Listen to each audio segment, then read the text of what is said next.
سیدنا انس بن مالک رضی اللہ تعالی عنہ فرماتے ہیں کہ میں نے کوئی عنبر،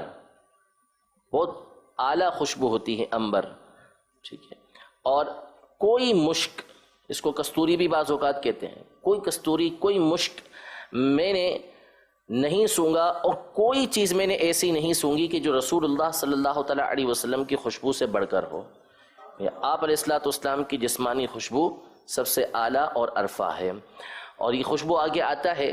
کہ آپ علیہ السلام کے جسم اقدس کی ذاتی خوشبو تھی۔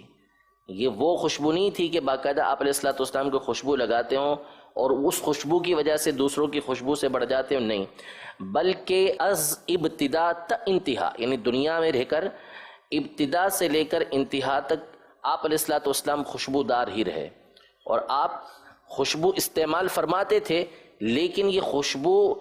ایک تو تعلیم امت کے لیے اور خوشبو میں زیادتی کے لیے، ورنہ حقیقتاً آپ علیہ السلام کسی خوشبو کے محتاج نہیں، بلکہ خوشبو آپ علیہ السلام کی محتاج تھے۔ خوشبو کو خوشبو جو ملی وہ نبی کریم صلی اللہ تعالیٰ علیہ وسلم کے صدقے میں